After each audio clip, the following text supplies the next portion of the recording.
Hello everyone, इस video में हम बात करेंगे हमारा next method experimental method of determination of transport number.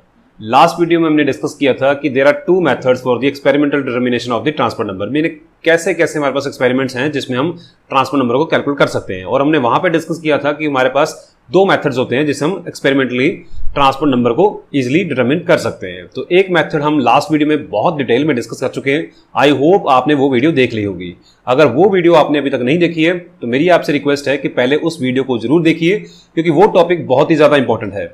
ये भी इंपॉर्टेंट है बट वो बहुत ज्यादा इंपॉर्टेंट है, उसमें से आपको डेफिनेटली एग्जाम में क्वेश्चन आने वाला है। ठीक है, तो हिट ऑफ मेथड जो था हमने डिस्कस किया था, और उस मेथड को डिटेल में हम डिस्कशन किया था कि किस तरीके से हम क्या क्या क्या चीज कैलकुलेट करके ट्रांसपोर्ट नंबर तक पहुंच सकते हैं, कैसे हम उनका कैलकुलेट कर सकते हैं। ठीक है, और उसमें हमने दोनों टाइप के जो इलेक्ट्रोड थे उनको डिस्कस किया था कि अगर इलेक्ट्रोड हमारा इनर्ट है तो कैसे ट्रांसपोर्ट नंबर कैलकुलेट करेंगे, और अगर हमारा जो इलेक्ट्रोड है वो अटैकेबल है, मींस वो सेम मटेरियल का बना हुआ है जिसका हमने सोल्यूशन लिया हुआ है, तो वहां पे ट्रांसपोर्ट नंबर कैसे कैलकुलेट किया जाएगा।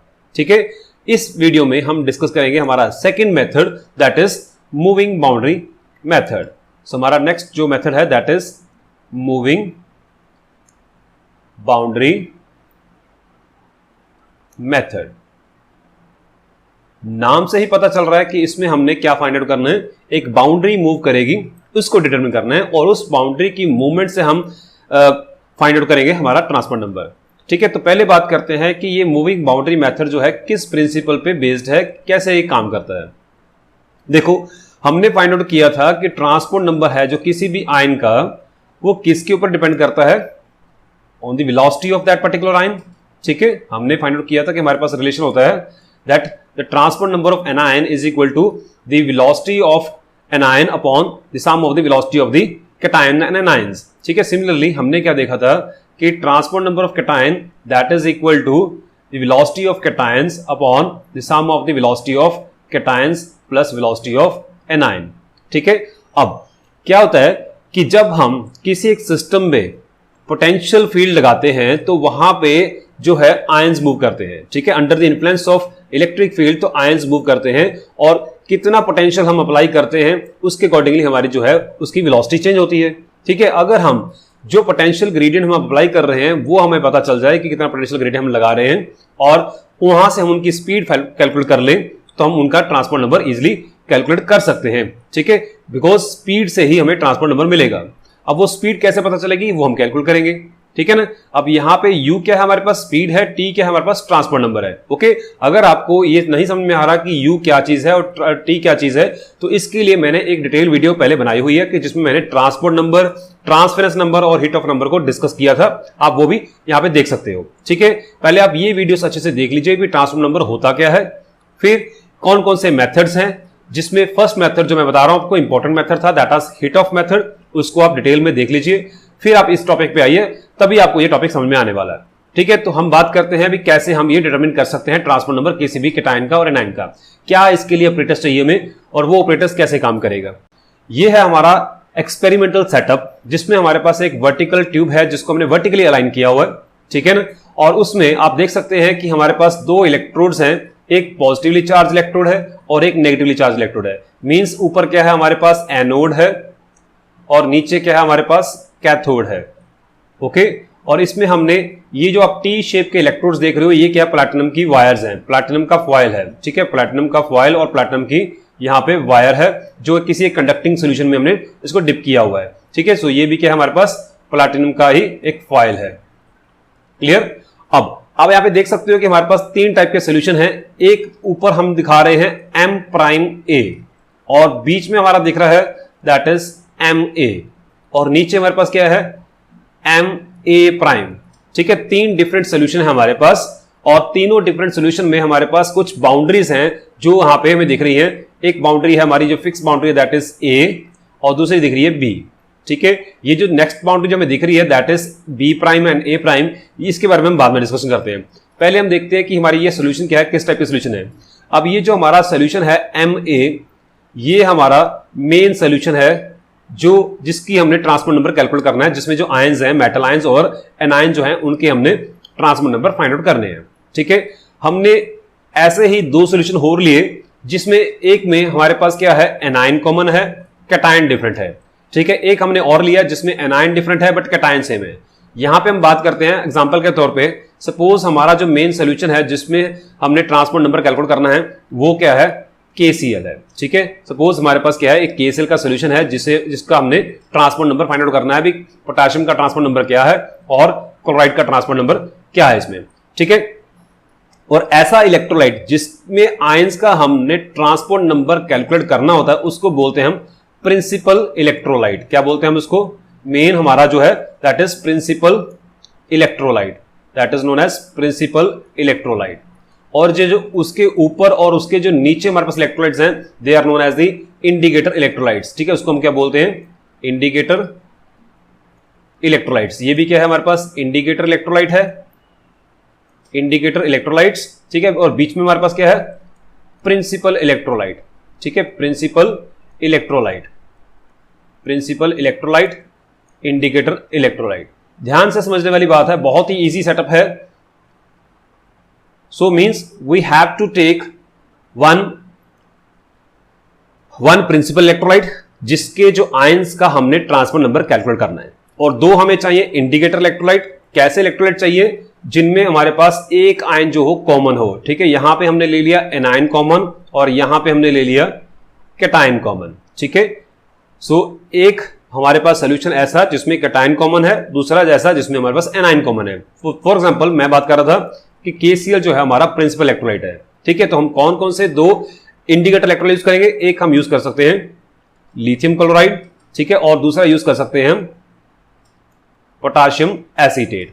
जब भी हमने इंडिकेटर इलेक्ट्रोलाइट सेलेक्ट करने हैं तो हमें ध्यान रखना है कि जो उनमें कैटायंस या एनायंस हैं, जो उनमें कैटायंस या एनायंस हैं, उनकी जो आयनिक मोबिलिटी है, मींस उनकी जो स्पीड है अंडर द इलेक्ट्रिक फील्ड, वो क्या होनी चाहिए, प्रिंसिपल इलेक्ट्रोलाइट के जो आयंस हैं उनसे लेस होनी चाहिए। वो क्यों लेस होनी चाहिए, कि देखो सपोज हमारे पास यहां पे लिथियम है, यहां पे हमारे पास क्या है, लिथियम है, जो मेन हमारा यहां पे कैटायन है। ठीक है, जो कि डिफरेंट है इस हमारे पास इलेक्ट्रोलाइट से, क्योंकि क्लोराइड तो सेम है दोनों में। ठीक है, ऊपर भी क्लोराइड है, नीचे भी क्या है, क्लोराइड है। ऊपर क्लोराइड सेम है और नीचे जो हमारा इलेक्ट्रोलाइट है उसमें हमारे पास पोटाशियम सेम है। ठीक है, उसमें एनायन डिफरेंट है, दैट इज एसीटेट। यहां पे क्या है हमारे पास, एसीटेट है। ठीक है, अब क्योंकि नीचे हमारे पास नेगेटिव चार्ज है, ऊपर पॉजिटिव चार्ज है, और जब हम इलेक्ट्रिक फील्ड लगाएंगे तो एनोड की तरफ कौन मूव करेंगे, जो एनायंस हैं।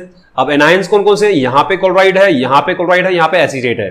ठीक है, अब कंपटीशन किसके बीच में होगा, क्लोराइड और एसीटेट के बीच में, दोनों आयंस मूव करेंगे। अगर एसीटेट की स्पीड क्लोराइड से ज्यादा होगी तो वो उसको ओवरटेक कर जाएगा। ठीक है, तो वो क्या करेगा, उसको ओवरटेक कर जाएगा, तो बाउंड्री यहां पे मिक्सअप सी हो जाएगी। क्लियर। और दूसरी बात है, अब हमारे पास कैटायन क्या है, दो है, एक लिथियम है, पोटाशियम है, और यहां भी पोटाशियम है। तो नीचे नेगेटिव इलेक्ट्रोड्स पे, कैथोड पे किसने मूव करना है, पॉजिटिव चार्ज ने। अगर लिथियम की वेलोसिटी पोटाशियम से ज्यादा होगी तो मींस वो क्या करेगा, वहां से उसको ओवरटेक कर जाएगा।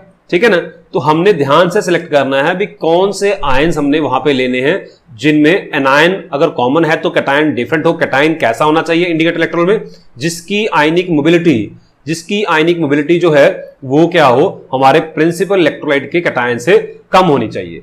सिमिलरली जो हमारा प्रिंसिपल इलेक्ट्रोलाइट में एनायन है, जिसकी हमने क्या फाइंड आउट करनी है, आयनिक मोबिलिटी फाइंड आउट करनी है, और you can say the transport number calculate करना है। तो उस केस में जो दूसरा हम इंडिकेटर इलेक्ट्रोलाइट ले रहे हैं उसमें जो एनायन है, उस एनायन की वेलोसिटी हमारे प्रिंसिपल इलेक्ट्रोलाइट के एनायन से कम होनी चाहिए, अदरवाइज वो उसको ओवरटेक कर जाएगा और हमें वहां पे उसका ट्रांसपोर्ट नंबर कैलकुलेट करने में दिक्कत आएगी। क्लियर है। तो इसलिए हमने ये देखा है कि ट्रांसपोर्ट नंबर और you can say ionic mobility जो लिथियम की होती है वो पोटेशियम से कम होती है। इसके बारे में भी हम बाद में बात करेंगे कि कैसे पता चलता है कि कौन से आयन की जो आयनिक मोबिलिटी है वो किस आयन से ज्यादा होगी या कम होगी। इसके बारे में हम बात करेंगे नेक्स्ट वीडियो में। अभी हम बात कर रहे हैं इस मेथड के बारे में जिसमें हमने डिटरमिन करना है transport number of potassium and chloride. ठीक है, तो क्या हो रहा है कि हमने ये तीन इलेक्ट्रोलाइट ले लिए और तीनों को हमने इस तरीके से इनमें डालना है कि जिसकी डेंसिटी सबसे ज्यादा होगी। हमने बनाना ही इस तरीके से है कि एक हायर डेंसिटी का सॉल्यूशन बने, फिर एक लेसर डेंसिटी का सॉल्यूशन बने और एक इंटरमीडिएट डेंसिटी का सॉल्यूशन बने। सबसे पहले हमने क्या लिया, पोटेशियम एसीटेट लिया, इसकी डेंसिटी हमने हाई रख ली। ठीक है, हमने क्या रख ली, हाई रख ली। हाई कैसे रखेंगे, because density is equal to mass upon volume. अगर हम तीनों का वॉल्यूम सेम ले रहे हैं तो हम पोटेशियम एसिटेट का मास ज्यादा लेंगे, कम अमाउंट में ज्यादा अमाउंट डालेंगे, कम वॉल्यूम में हम ज्यादा अमाउंट डालेंगे तो उसकी डेंसिटी बढ़ जाएगी, तो हमने उसको नीचे रख लेना है। उसके बाद हमारा KCl सॉल्यूशन जिसकी डेंसिटी क्या होगी, पोटेशियम एसिटेट से कम होगी, उसको हमने ऊपर रख लेना है। और उसके बाद हमने सबसे टॉप पे क्या डालना है, लेसर डेंसिटी वाला, लीस्ट डेंसिटी वाला सॉल्यूशन जो कि हमने लिथियम क्लोराइड का बनाया है, वो उसको हमने यहां पे डाल लेना है। ठीक है, ध्यान रखना है कि दो इंडिकेटर इलेक्ट्रोलाइट, एक हाई डेंसिटी का होना चाहिए, एक लो डेंसिटी का होना चाहिए, और बीच में इंटरमीडिएट डेंसिटी होनी चाहिए हमारे प्रिंसिपल इलेक्ट्रोलाइट की। इन तीनों को हमने यहां पे फिल कर लिया। उसके बाद हमने अपरेटस पारा जो है फिक्स कर दिया। ठीक है, इसको वर्टिकली लाइन करके हमने फिक्स कर दिया। जब हम तीनों को फिक्स करेंगे तो हमें दो बाउंड्रीज जो है बिल्कुल साफ साफ दिखाई देंगी। एक दिखाई देगी KCl और पोटेशियम एसिटेट के बीच में, एक दिखाई देगी हमें लिथियम क्लोराइड और पोटेशियम क्लोराइड के बीच में। ठीक है, वो बाउंड्री को हमने मार्क कर दिया, boundary A and boundary B। ठीक है जी। और जब हम इलेक्ट्रिक फील्ड लगाते हैं तो कुछ टाइम के लिए हम क्या करते हैं, उसको चलने देते हैं। तो जब वो चलने देंगे तो कुछ टाइम बाद जब उसको स्टॉप करते हैं तो हमें नई बाउंड्री मिलती है। यहाँ पे B की जगह पे आ जाती है B प्राइम और A की जगह पे क्या आ जाती है A prime.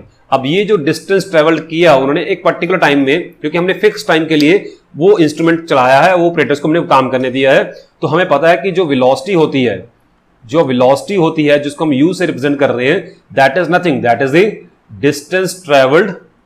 Distance travelled upon time. ठीक है, वैसे भी हम स्टडी करते हैं कि वेलोसिटी क्या होती है, डिस्प्लेसमेंट अपॉन टाइम। ठीक है, तो ये भी क्या हुआ, डिस्प्लेसमेंट अपॉन टाइम हुआ। स्पीड कह लो, वेलोसिटी कह लो, बात एक ही है।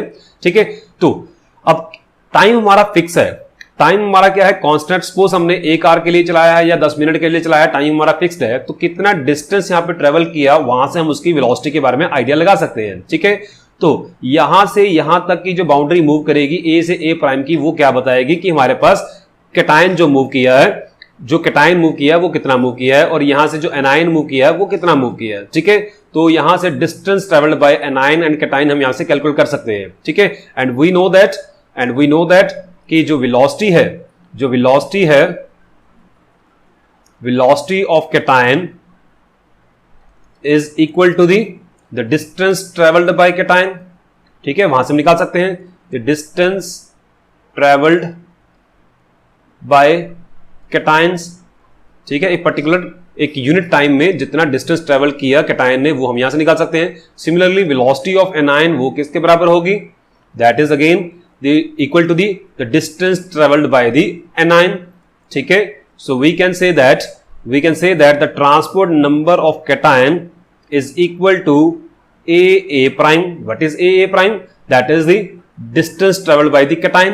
ठीक है, distance traveled by the cation upon velocity of the cation plus velocity of the anion, means the distance traveled by the cation plus distance traveled by the anion. So that will be equal to A prime plus B prime. यहां से हमारे पास क्या आ जाएगी, velocity of cation आ जाएगी।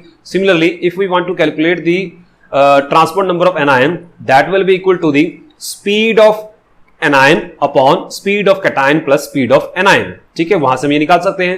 तो speed of cation, जैसे कि मैंने बताया, that is directly proportional to the distance travelled by the cation, और हम क्या निकाल रहे हैं, the transport number of anion, that will be equal to the speed of anion. तो स्पीड ऑफ एनायन किसके बराबर होगी, distance travelled by the anion. तो एनायन कितना स्पीड मूव कर रही है, B से B प्राइम। ठीक है, तो it will be B prime upon A prime plus B prime. ठीक है, तो ये बहुत ही सिंपल एक्सपेरिमेंट है। यहां से हम डिस्टेंस कितना ट्रेवल किया एक पर्टिकुलर यूनिट टाइम के लिए, वो हम डिस्टेंस की अगर हम रेशियो लेंगे तो हम इजीली ट्रांसपोर्ट नंबर कैलकुलेट कर सकते हैं कैटायन का और एनायन का। ये था हमारा आज का वीडियो, जिसमें हमने बहुत ही सिंपल तरीके से एक एक्सपेरिमेंट स्टडी किया जिसका नाम है मूविंग बाउंड्री मेथड। अब क्योंकि यहां पे बाउंड्री मूव कर रही है, A से A प्राइम तक जा रही है, B से B प्राइम तक जा रही है, under the influence of electric field. ठीक है, तो वहां से हम उसको उसकी स्पीड के साथ रिलेट करके transport number easily find out कर सकते हैं। बहुत ही सिंपल एक्सपेरिमेंट है और इंपॉर्टेंट भी है।